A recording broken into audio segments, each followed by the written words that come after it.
Assalomu alaykum, hurmatli kanalimiz kuzatuvchilari, obunachilari, kanalimizni faol tinglovchilari. Bugun o'sha kommentariyadan kelgan savollarga asoslanib,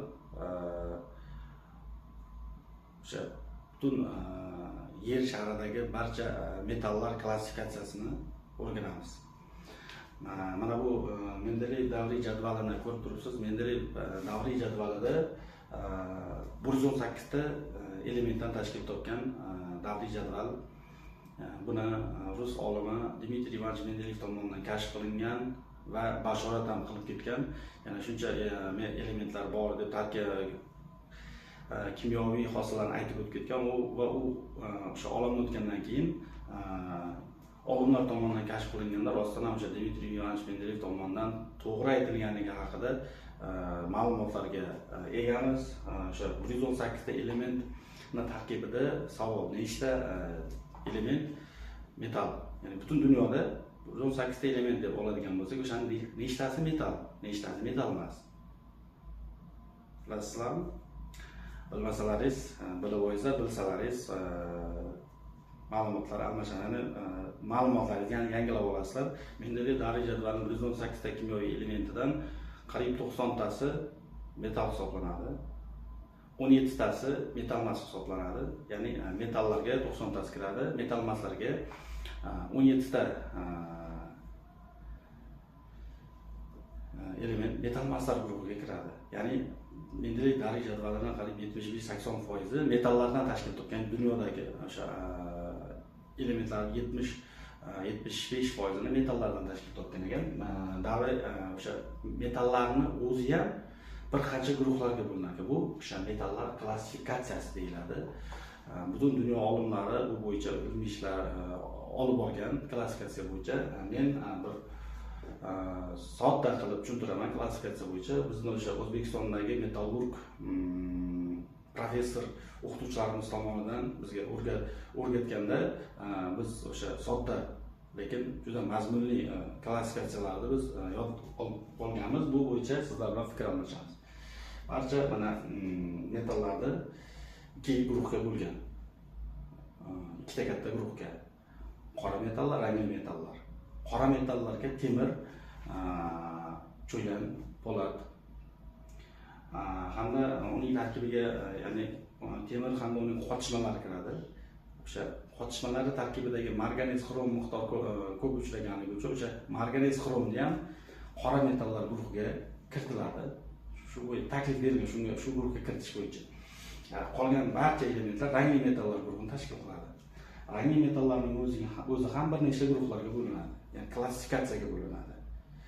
O'sha metallurgik boyitish jarayoni bo'lsin, to'g'ri texnologiyani tatbiq qilganda qaysi metal qaysi guruhga kirishini bilishimiz katta foyda beradi. Asosiy og'ir rangli metallar, mana bu ko'rib turgan metallaringiz asosiy og'ir rangli metallar guruhiga kiradi. Mis, qo'rg'oshin, rog' va jamiki o'sha oltita o'sha metalimiz asosiy og'ir rangli metallarga kiradi. Qisman og'ir rangli metallarga mana kobalt, siz ko'rib turgan elementlar qisman og'ir rangli metallar. Yengil rangli metallar guruhi, mana alyuminiy, natriy, kaliy, kalsiy, mana ko'rib turgan qolgan kaliy elementlari, magniy elementlari, bular metallari yengil rangli metallar guruhiga kiradi. Oxirgi guruhimiz rangli metallarda qimmatbaho, ya'ni благородный qimmatbaho rangli metallar, ularga platina, palladiy, oltin, kumush, kaliforniy bir qancha qimmatbaho metallardan tashkil topgan. Oxirgi deyishimizga sabab bundan keyingi guruh kamyob metallar guruhi hisoblanadi. Bu kamyob metallarning o'zi ham 5 ta guruhga bo'linadi. O'shancha alohida o'tamiz. Kamyob metallar bu o'sha yer sharida kam tarqalganligi uchun va ularni ajratib olish san'ati juda qiyin bo'lganligi uchun kamyob metallar deyiladi. Kamyob metallarning o'zi ham mana yengil kamyob metallar, rubidiy, seziy, 4 elementimiz yengil kamyob metallar guruhiga kiradi. Bu keyingi guruhimiz esa yuqori temperaturada yuruvchi kamyob metallar. Bular mana shu metallarni sizlar molibden hisoblanadigan bo'lsak, и nodir kamyob metallar. Nodir kamyob metallar. Keyingi guruhimiz keng tarqalgan tabiatda tarqoq kamyob metallar. Keng tarqalgan lekin ajratib olish sanoati juda qiyin. Keyingi oxirgi guruhimiz radioaktiv kamyob metallar. Ya'ni o'zidan radioaktiv nurlar tarqatadigan uran, mana bu elementlarimizni radioaktiv metallar guruhiga bo'lamiz.